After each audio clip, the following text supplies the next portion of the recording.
好簡單道理啫嘛，呢個係咪投俾白眼琴啦？喂，你我投俾白眼琴嘅權利，你都剝奪埋，講唔通咯。好多嘢一字咁淺，唔需要講大道理。呢度咁多長者喺度，係咪亦都有啲後生仔？我就唔想同你馮檢基嗌交，我又唔想今日演變成嚟，我又同你喺度辯論啲問題都嘥氣。我同你講咗10幾年嘅，唔係今年講嘅，係咪？94年喺龍門陣已經係同你抽到而家17年嘅啦，你諗咩講咩，我做咩，大家都清清楚楚嘅啦，係咪？你唔好以為喺度解釋，哎呀，我而家俾你嚼啊，我又話翻俾啲老人家聽冇用嘅，大家明嘅就係明，唔明就嚼我，好似頭先我女士咁，係咪？支持你嗰啲就嚼我啦，冇問題嘅，呢個係投票嘅，唔會投俾我嘅。但係我哋又講到，我哋唔會為選票嘅。今時今日坐喺呢度咁多人，大部分都會反對外傭居港權嘅，我哋支持。OK，你唔好投票俾我，係咪？我哋唔係為選票嘅，選票同埋政治嘅利害係短暫嘅，公義係永遠嘅，各位朋友。我哋啲老人家排嗰啲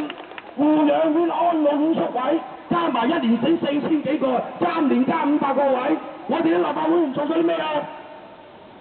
而家老人家嗰啲綜援，03年俾董建華克扣咗11%，而家都未換水，我哋啲立法會議員做咗啲咩啊？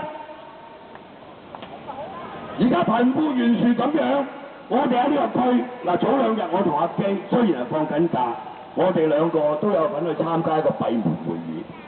就係房屋處同社會福利處關於公屋編配嘅申訴嘅閉門會議，因為有呢個Sogo 攞咗10幾個 case 就嚟我哋申訴部，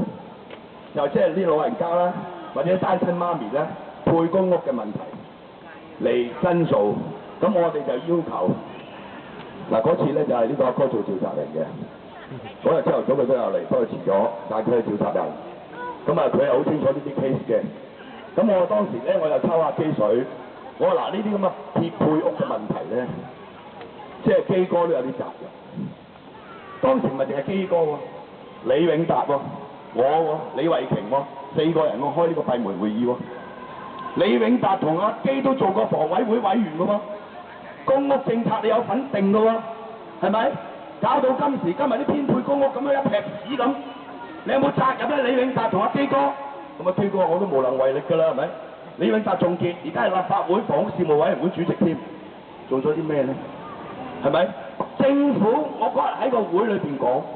我話你啲編配公屋嘅又好，社會福利處又好，你係一部冰冷嘅機器。